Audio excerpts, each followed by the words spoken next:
Hello, thanks for watching. I'd like to kick things right off by introducing the three guns I'll be comparing head to head today, starting with the beauty you are seeing right now. This is an Air Arms S510 Carbine. It's been tuned by me to get 50 regulated shots at 25 foot-pounds of energy. It shoots the Air Arms 16 grainers at 850 feet per second at high power. Next up is the Steyr Hunting 5 automatic. This gun is a semi-automatic that shoots the same 16 grain Air Arms pellets at an average velocity of 888 feet per second. It gets 55 shots on a 200 bar fill at 28 foot-pounds of energy. Which brings us to the Taipan Veteran Long. This 22 caliber beast slings a 25.43 grain JSB Monster redesigned pellet, an average velocity of 906 feet per second, for a whopping 46 foot-pounds energy. The trade-off is on a 230 bar fill. It only gets roughly 33 shots per fill. A quick shout out to the guys and gals at Airgun Depot whose head-to-head series inspired this comparison. I'll be incorporating a rule I wish Travis and the gang would follow suit with, and that is no ties. Listen, I understand that as retailers, their ultimate goal is to sell copious amounts of both rifles, so a close battle between the two guns is beneficial, right? Ties can help keep the score close. I've already purchased all three of these rifles. I personally couldn't care less about offending anyone in the industry. I promise to give my blunt and honest opinion about each one of these rifles.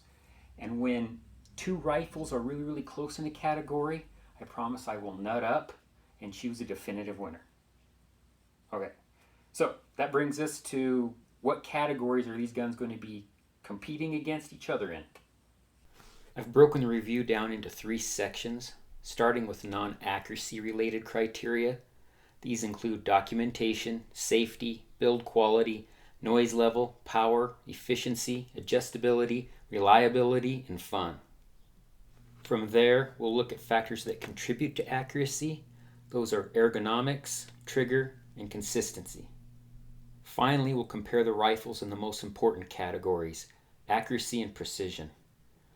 Thousands of shots were taken to compare the guns in 10-meter offhand accuracy, 25-meter bench accuracy, 50-yard bench precision, 100-yard bench precision, 50-yard bench accuracy, and 100-yard bench accuracy. A particularly important category is the 50-yard bench accuracy, as this will be the criteria I use to break any ties. So without further ado, let's get into it. I believe the first category is an important yet underrated part of airgun ownership, the documentation. Own a gun long enough and it's bound to spring a leak or experience some sort of mechanical failure. There's little as irritating as having to send a high-dollar piece of equipment in for repair.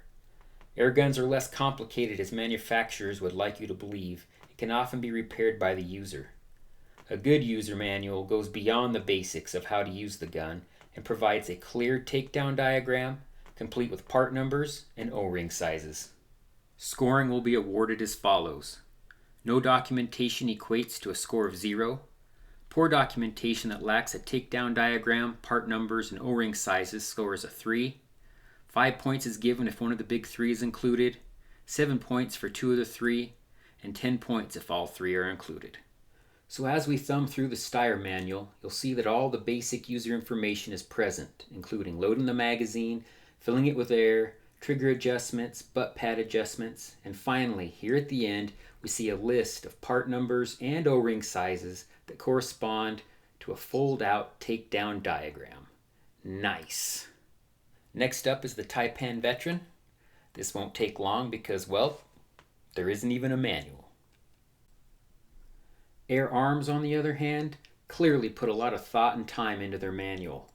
Like the Steyr, it includes all the basics, but most importantly at the end are several beautifully drawn and labeled takedown diagrams, complete with part numbers and sizes.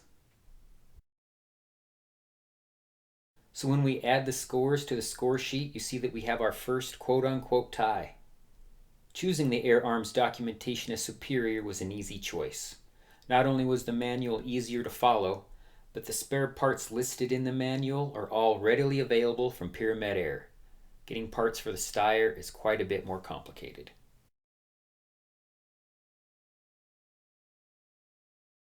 You see, if you're not familiar with firearms, these babies can go off. Now, so this is how we'll break down safety. 0 points if you don't have a safety catch, 5 points if you do, 7 points if you include an anti-double feed mechanism, and if you can be unloaded, you deserve the full 10 points. The Air Arms safety is pretty straightforward. With the safety off, you see the trigger's allowed to move. Push the safety in, it locks the trigger into place. The safety on the Steyr is located back here by the thumb. When F is shown, it's able to fire. That was it going off if it had a pellet in it. Cock it again. Pull this back, you see the S means it's safe. Locks the action so that it won't fire. Now, the real safety feature on the Steyr is the fact that you can totally unload the gun. So let's move this back to fire. Put a magazine in there. Okay, if you wanted to shoot, you can shoot. But if whatever you're shooting at, say it's a rabbit, hops away and you don't have a shot anymore, this gun can be completely unloaded simply by removing the magazine. It only shoots the pellets from the magazine. They never get loaded into the barrel, which makes it an ideal hunting rifle in my opinion. The safety on the Veteran is located right here in front of the trigger. When the trigger's off, or when the safety is off rather, you can see that the trigger is allowed to move. Click the safety forward, locks the trigger in place. However, the real benefit of the Veteran is it's got what they call it, but you can't double feed 2 pellets in the barrel. What that means is when we put this in there, now right now it is loaded and ready to go. Okay, but say I get distracted and I don't realize I've got one in the barrel. I go to cock it, it knows not to shift and move to the next spot. I don't know how it knows that, but it knows that. So what I can do is I can actually leave that in there, and when I uncock the gun, I don't know if you'll be able to see this, hold the trigger down and push this forward. Now I've got one in the barrel, but the gun is not cocked. I can pull the trigger and there is the hammer's not pulled back, but there's one in the barrel. And then if I cock it, it won't shift to a new one and put 2 pellets in the barrel for me, which is kind of a handy feature. So when we add the scores for safety, we see that Steyr gets the win. To determine the winner in build quality, each gun's going to start out with 10 points, and I'm going to subtract 2 for each fault that I find. Build quality on all 3 of these rifles is top notch. Declaring a winner is going to be really, really difficult. It's probably going to come down to splitting some hairs here. The Air Arms stands out, however, just slightly. The quality of the workmanship here, I mean, just the little details like this mirror glassy, the bluing is on that cylinder. Okay. It seems like Air Arms just goes a little extra quality, finding some walnut that has usually nice grains and features in it. The checkering is just a cut above, say for example on the Steyr. The little details like the fleur-de-lis in there. Just the end cap, it's got these little decorative grooves in it. It allowed me to choose the Huggett silencer. I chose the Huggett silencer because it's kind of got the same grooves to accentuate. It just seems like the quality of this gun being put together, it was put together with just a little bit more care. The only fault in quality on any of these guns that I can find is actually on the Steyr.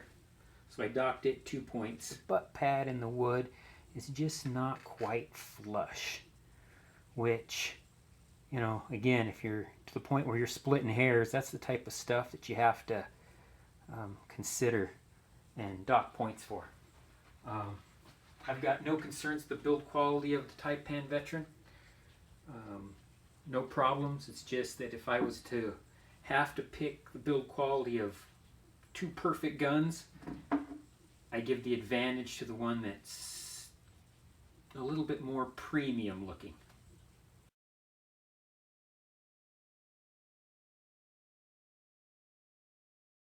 The amount of noise the gun makes is extremely important.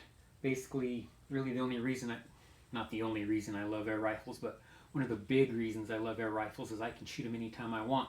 I can just go out into my backyard, plink away, shoot at targets. It doesn't matter. There's quiet enough that my neighbors won't be disturbed. Having said that, air rifles come from the factory with different levels of quietness. Now, every air rifle can pretty much be made quiet by adding a silencer at the end of it. And all my guns tend to end up with one on the end anyway. This Air Arms, without a silencer as it comes from the factory, it doesn't come with this adapter on it, but is actually about middle of the road in quietness. Depending on how you have it set up, if you have it on low power, it does come with a shrouded barrel, and it does have a few baffles in there. I only know those baffles are in there because I have to stick a straw to pass them when I'm cleaning the rifle. The last couple of inches, probably maybe 3 inches of this barrel, have baffles in it to help quiet the gun. If you're on low power, it's backyard friendly. If you're at high power, you're probably going to want a moderator because in my opinion, it's not backyard friendly. The Steyr, on the other hand, it comes from the factory as loud, just flat out loud. It's not 22 rimfire loud, as in, I measured it one time, I believe it was around 96 decibels, and this is in the low 90s without a moderator on it. With the moderator on it, it's just as quiet as any of the other guns, but from the factory, this is not backyard friendly. Then we have the Taipan. The Taipan comes with a shrouded barrel that sticks past the end of the barrel, I don't know, 3.5, 4 inches. The diameter of the tubing is large enough, the way they've made the baffles is good enough that out of the box this is backyard friendly. It will stay backyard friendly unless you really crank up the power. More power, more noise. So unless you're tuning it for really, really high power, odds are you don't need to buy a moderator for this thing. So being the quietest out of the box gives the Taipan Veteran its first win on our spreadsheet. Determining which rifle is the most powerful is pretty straightforward. We're just going to compare the foot-pounds of energy at the muzzle. So when we plug pellet weight and velocity into chair gun, we find the Air Arms shoots the 16 grain pellet 850 feet per second for 26 foot-pounds of energy. The Steyr shoots the same 16 grain pellet at 888 feet per second for 28 foot-pounds of energy. And the Taipan Veteran is our clear winner, as it slings a heavy 25.39 grain pellet 907 feet per second for a whopping 46 foot-pounds of energy.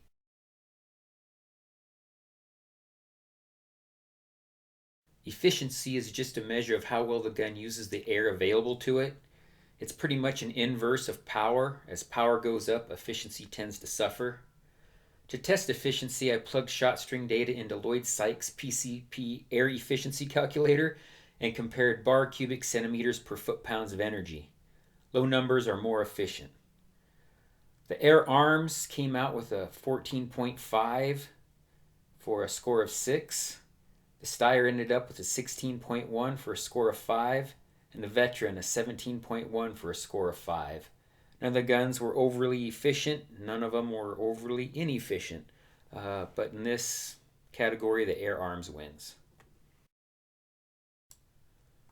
Being able to adjust the power tune of your rifle is an important factor. Sometimes you want to dial down the power so that you can get more shots per fill.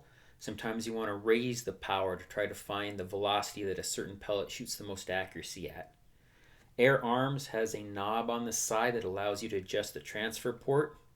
As you turn the transfer port, you can increase or lower the velocity. As you can see, on the opposite side of the knob, there's a scale. So as I turn the transfer port, I can go from max to lower powers, and there's a mark to show where you're at.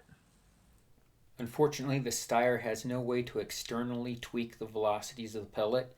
You have to take the gun apart to do all tuning. On the Veteran, the hammer spring can be adjusted. There are pins that fit in the holes back here on the hammer spring adjuster. And before you can turn those, you need to use an Allen key to release the grub screw right here on the side. And then to lower the power, I turn to the left, and I can tighten the hammer spring back up to where I had it, roughly, by turning it to the right. And then tighten up my grub screw to keep the hammer spring in place. So when we add the data to our spreadsheet, we see that the Taipan and the Air Arms both tie with 5 points each. I give the advantage to the Air Arms because it's just a little bit more simple and elegant.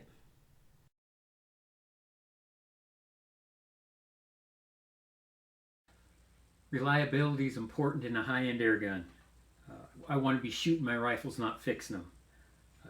Having said that, own an air rifle long enough and there's bound to be something that goes wrong with it.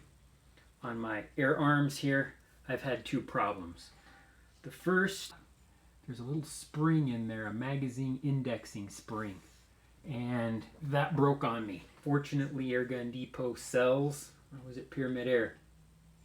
Either way, you can get in magazine indexing springs. In fact, getting parts for the Air Arms is really, really easy. One thing about this gun is it's super, super simple to work on. The second issue really baffled me. The fill port, for no apparent reason, would just dump all the air in the rifle. You didn't even have to be shooting it. You could fill it up, set it aside, 30 minutes later, suddenly just all the air would dump out of the reservoir. To this day, I don't know what was causing it. I tried replacing the spring, I replaced changing O-rings. I tried several things that just kept dumping air at random times. Finally, I just replaced the whole fill valve. Never had a problem since. I've shot 30,000 rounds through this Steyr Hunting 5 automatic, and I've only ever had one issue with it, and that is my hammer spring wore out. I suppose it was my fault. I like to tune my rifles. I'm constantly fiddling with the velocity of the pellet, and so I would tighten it up, see if I could get a little more velocity, if that would improve the accuracy, back it out, see if that made me have more accuracy, testing what the shot count was. It turns out on the Steyr rifle, even though all the documentation says this is a 40 joule rifle, this is only a 38 joule rifle, and so I was blamed for the hammer spring wearing out because I was cranking it up past 38 joules up into the 40, 41, 42 joule range. That's fine. It was a $2 part and easy to replace. It's not really a fair test because I've only had this for a couple of months and it's had a lot less shots through it than the Steyr and the Air Arms, but I haven't had any issues with this rifle yet. Nothing's broke on it, no reliability problems whatsoever, and I can only grade it on my experience with the rifle. So far, this is perfect.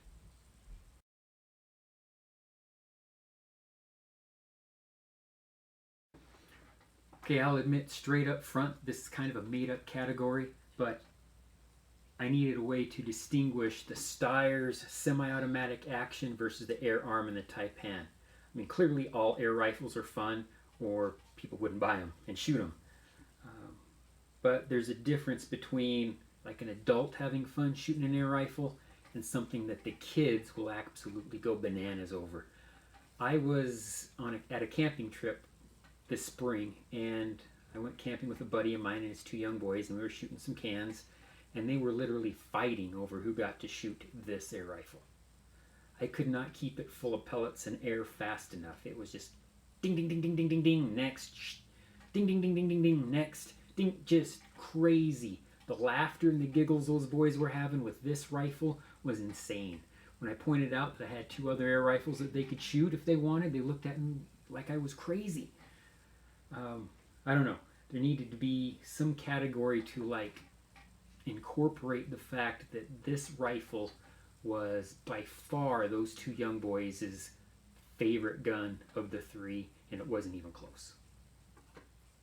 Okay, so that brings us to the end of part 1, where the Air Arms has 4 wins, the Veteran has 3, and the Steyr has 2. Please check out part 2, which includes extensive accuracy testing for all 3 rifles.